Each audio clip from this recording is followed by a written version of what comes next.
Visão 2, verso 7.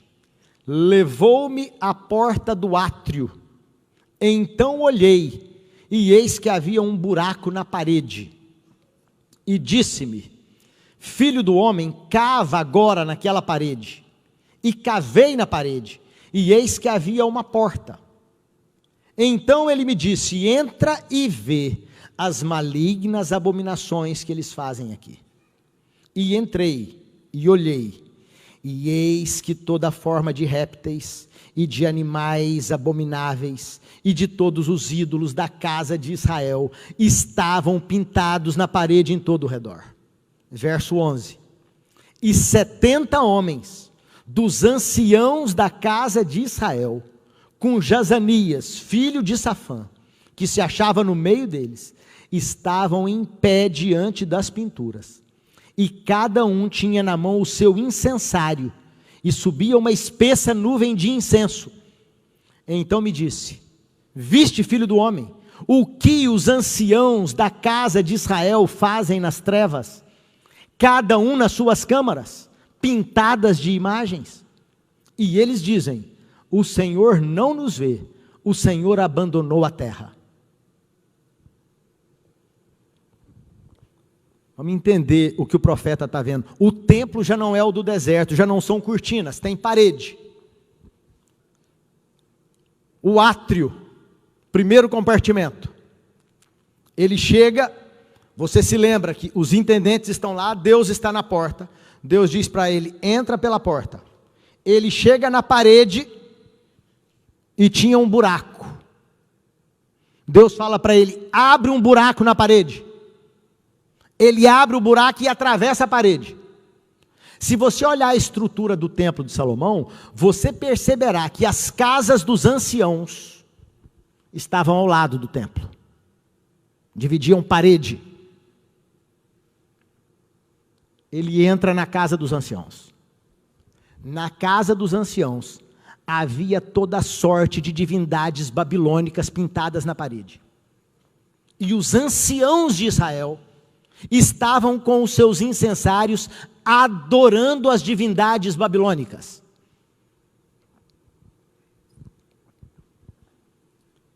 Irmãos, eu sou ancião da igreja há décadas.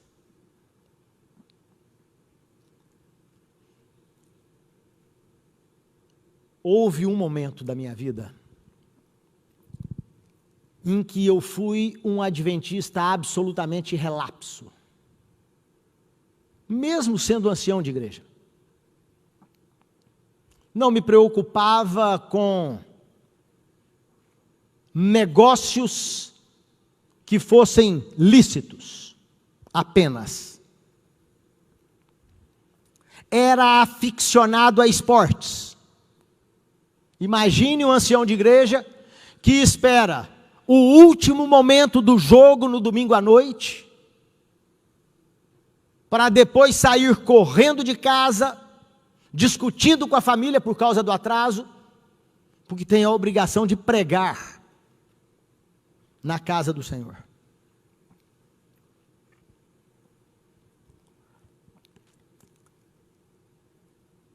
Há muitos anos, mais de 30 anos, nós somos uma família grande, algumas pessoas que estão aqui conhecem, nós somos 5 irmãos, casados, com os nossos filhos, papai e mamãe ainda vivem, meu pai é um homem com calos no joelho de oração. Nós viemos de uma família muito humilde, mas Deus, na sua misericórdia e bondade, nos deu uma situação de vida muito confortável. Casas enormes, viagens para o exterior 2, 3 vezes por ano, uma empresa sólida. E nesse tempo, cada final de ano, nós estamos em algum canto do mundo, toda a família. A família cresceu, agora acho que já são 26, 27 pessoas, 28 pessoas. E em 2011, eu vou te contar isso, não é para glória, eu quero compartilhar com você o que Deus tem me mostrado. Nós estávamos num grande resort na América Central. Apenas a nossa suíte tinha 120 metros quadrados, com piscina dentro da suíte. E naquele sábado de manhã, eu ansiava no meu coração, eu desejava ouvir a voz de Deus. Eu me percebia perdido dentro da igreja. E nossa família se levantou, e alguns foram para as piscinas, outros foram para a praia, no sábado de manhã.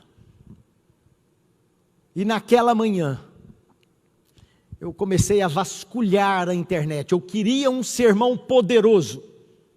Eu queria ouvir a voz de Deus. E eu orei muito por isso.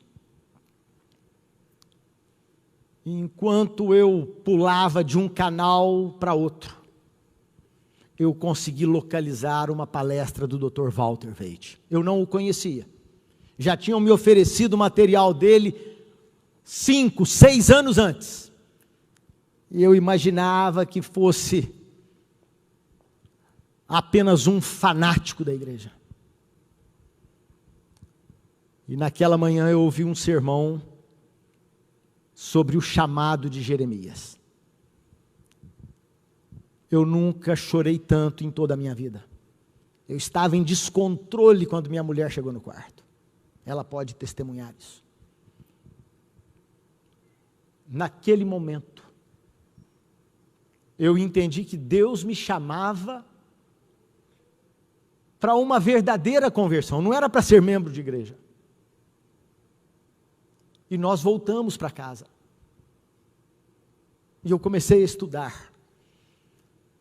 E nós percebemos que as nossas paredes estavam todas pintadas de divindades babilônicas. Nós tínhamos televisões em quase todos os cômodos da nossa casa.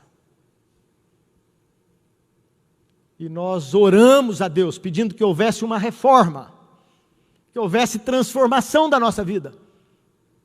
Porque nós estávamos iludidos no mundo,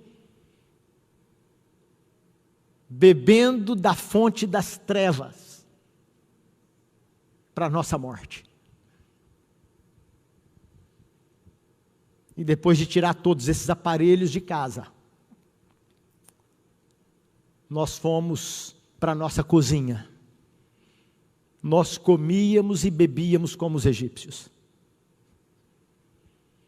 Nós precisávamos de uma reforma ali. Nós fomos para os nossos guarda-roupas, nós precisávamos de reforma ali. Nós fomos para as nossas diversões, para as nossas festas. Eu tenho amigos, queridos, líderes de igrejas, pastores de igreja, grandes amigos, que acreditam que nós passamos da conta com o nosso novo estilo de vida. Mas nós apenas queremos ser fiéis a Deus, em tudo aquilo que Deus disser. Nós não queremos estar entre esses anciãos, que Deus disse, existiam na igreja, no tempo do julgamento. Ellen White continua o texto dizendo que chegará o tempo em que esses cães mudos, é a palavra que ela usa para anciãos, que esses cães mudos nunca mais poderão abrir a sua boca para advertir o povo de Deus, porque eles traíram o seu depósito.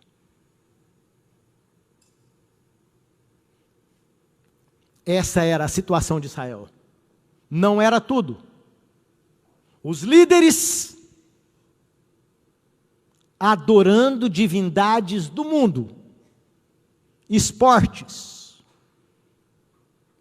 atores, atrizes, filmes, formas de pensar e de viver, música, idolatria, introdução de métodos na igreja que não são de Deus.